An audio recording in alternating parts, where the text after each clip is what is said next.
Assalamualaikum warahmatullahi wabarakatuh. Puji syukur kehadirat Allah Subhanahu wa Ta'ala yang telah memberikan kita kesehatan dan kesejahteraan, sehingga pada kesempatan kali ini kita masih bisa menyelesaikan tugas yang diberikan oleh Ibu Dr. Anita Chandra Dewi SPD MPD pada mata kuliah Sosiolinguistik. Salam dan salawat tak lupa pula kita kirimkan kepada junjungan Nabi besar Muhammad Sallallahu Alaihi Wasallam, Nabi yang senantiasa memberikan kita jalan yang lurus. Perkenalkan, saya Aulia Pratiwi Haris dari PBSDA 20 ingin menjelaskan tentang peristiwa tutur dan tindak tutur. Baik, langsung saja yang pertama itu ada peristiwa tutur. Peristiwa tutur adalah terjadinya atau berlangsungnya interaksi linguistik dalam satu bentuk ujaran atau lebih yang melibatkan dua pihak, yaitu penutur dan lawan tutur, dengan satu pokok tuturan di dalam waktu, tempat, dan situasi tertentu.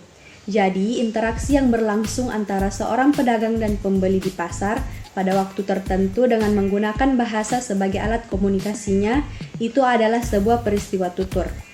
Peristiwa serupa kita dapat juga dalam acara diskusi ruang kuliah, rapat bisnis di kantor, sidang di pengadilan, dan sebagainya.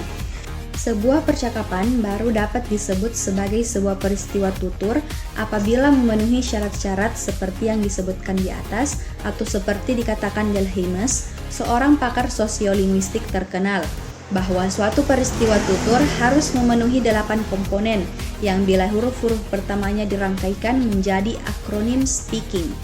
Ke-8 komponen itu adalah sebagai berikut. Yang pertama ada setting and skin.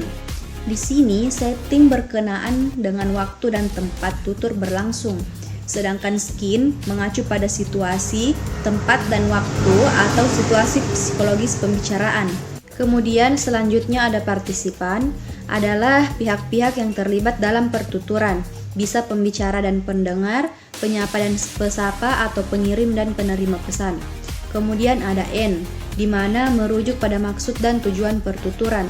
Peristiwa tutur yang terjadi di ruang pengadilan bermaksud untuk menyelesaikan suatu kasus perkara. Namun pada partisipan di dalam peristiwa tutur itu mempunyai tujuan yang berbeda. Selanjutnya ada exequence, mengacu pada bentuk ujaran dan isi ujaran. Bentuk ujaran dan isi ujaran ini berkenaan dengan kata-kata yang digunakan, bagaimana penggunaannya, dan hubungan apa yang dikatakan dan topik pembicaraan. Kemudian selanjutnya ada key. Key mengacu pada nada, cara, dan semangat di mana suatu pesan disampaikan dengan senang hati, dengan serius, dengan singkat, dengan sombong, dengan mengejek, dan sebagainya. Kemudian ada instrumentalities. Ini juga mengacu pada kode ujaran yang digunakan seperti bahasa, dialek, ragam, atau register. Kemudian selanjutnya ada norm of interaction atau interpretation, mengacu pada norma atau aturan yang ada dalam berinteraksi. Misalnya yang berhubungan dengan cara berinterupsi, bertanya, dan sebagainya. Juga mengacu pada norma penafsiran terhadap ujaran dari lawan pembicara. Kemudian selanjutnya ada genre, mengacu pada jenis bentuk penyampaian seperti narasi, puisi, pepatah, doa, dan sebagainya. Kemudian yang selanjutnya ada materi tentang tindak tutur. Tindak tutur ini merupakan aksi atau tindakan dengan menggunakan bahasa. Bahasa digunakan pada hampir semua aktivitas. Kita menggunakan bahasa untuk menyatakan informasi seperti permohonan informasi, memerintah, mengajukan, mengingatkan, bertaruh, menasihati, dan sebagainya. Kemudian tindak tutur dalam istilah krida laksana, penaturan atau speech event adalah pengajaran kalimat untuk menyatakan agar suatu maksud dari pembicara diketahui oleh pendengar. Nah, dari definisi tersebut dapat dilihat bahwa tindak tutur yang lebih ditekankan ialah arti tindakan dalam tuturannya. Hal ini sesuai dengan fungsi bahasa sebagai alat komunikasi yang bertujuan untuk merumuskan maksud dan melahirkan perasaan tertentu. Selain itu, tindak tutur juga mencakup ekspresi psikologis, misalnya berterima kasih dan memohon maaf. Dan tindakan sosial seperti memengaruhi tingkah laku orang lain, misalnya mengingatkan dan memerintahkan, atau membuat kontrak, misalnya berjanji dan menamai. Kajian Austin merinci tindak tutur menjadi beberapa kelompok, diantaranya yang pertama ada representatif, di mana tindak tutur yang memeriksa suatu keadaan atau peristiwa, seperti pernyataan, dugaan, laporan, pemberian. Kemudian tindak tutur ini dapat saja benar atau salah. Misalnya ini namanya lumpia, padahal mestinya risoles. Kemudian yang kedua ada komisif. Tindak tutur yang mengikat penuturnya untuk melakukan sesuatu seperti janji, sumpah, ancaman. Misalnya, siapa saja yang ketahuan nyontek langsung saya kasih . Kemudian yang ketiga ada direktif.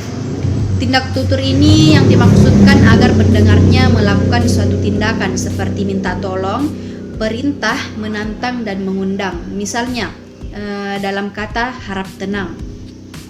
Kemudian yang keempat ada deklarasi. Tindak tutur yang dapat mendatangkan atau mengubah suatu keadaan seperti pembastian, pengukuhan, keputusan. Misalnya, saudara kami nyatakan lulus sebagai dokter. Kemudian yang selanjutnya ada ekspresif.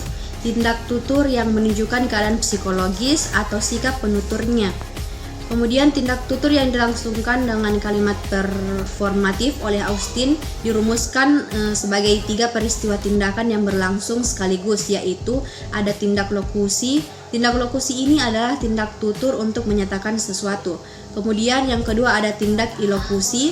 Sebuah tuturan selain berfungsi untuk mengatakan atau menginformasikan sesuatu, dapat juga dipergunakan untuk melakukan sesuatu. Yang ketiga ada tindak perlokusi, di mana sebuah tuturan yang diutarakan oleh seseorang seringkali mempunyai daya pengaruh atau efek bagi yang mendengarkannya.